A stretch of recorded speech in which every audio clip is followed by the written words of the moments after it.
Heads has been absolutely firing lately. A run of pulsing southeast ground swells has been sweeping the Gold Coast all week, with buoys clocking sets up to 5 meters at 10-second intervals over the weekend, before easing into a cleaner, more rideable, head-high to overhead swell through the points. South-southwest winds have been grooming the lineup. Each morning, and the sandbanks off the creek are doing exactly what they do best, turning raw ocean energy into long, spinning right-handers, peeling off the bluff and the rocks. For a few days there, this stretch of coast looked like the version of Burleigh every surfer dreams about. Burleigh Heads doesn't always get this good, but when it does, if you live there, you don't want to miss it. Burleigh Heads is the point that started it all. It sits at the northern end of the Gold Coast's famous string of point breaks, anchored by the volcanic headland known as the Burleigh Bluff. It's a wave entirely dependent on sand. It's filled with rocks when you paddle out. It's a sketchy jump off the rocks into the lineup, but guess what? Once you're out there, it's a sand bottom point break.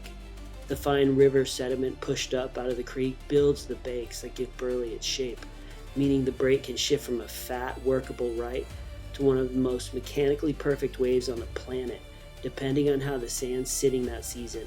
When it's firing, long walls, barreling sections, rideable at almost any tide, and that's exactly what it's been doing. It's genuinely in the conversation for the best wave in the world. Yeah, Kirra right up the street is pretty sick, but you know what? Burleigh will give a run to Kirra sometimes. And when the sand is like this, it's way more consistent than Kirra. I mean, Kirra is just down the coast. It's a barrel machine. On its day, historically during cyclone swells, before the sand situation goes bad, Kirra offers a kind of stand-up tube that built Gold Coast surfing reputation globally. Everyone dreams of perfect Kirra, from the time they're 12 years old to forever. It's a shorter and more intense than Burleigh. It's not quite as long as the point break, it just piles up and barrels. It's also less forgiving and entirely swell and sand dependent. When it's not working, it's just flat, sort of like Burleigh. And even above Kirra is Snapper Rocks. It's a marathon wave, the starting point of the legendary Super Bank, when conditions align, capable of linking rides that run for well over a kilometer through Kirra and beyond.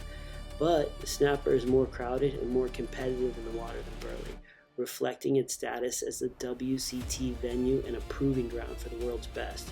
Burleigh, by comparison, is that cool 1970s point break. All the old school surfers out there just thought of it as the best wave in the world, and it really can be, especially on days like this.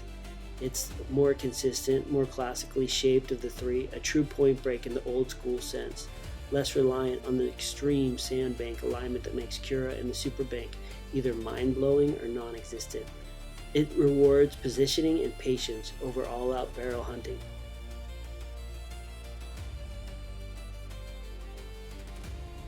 Which is part of why the longtime locals often call it the purest wave in the region. Burleigh Heads, a true Australian classic.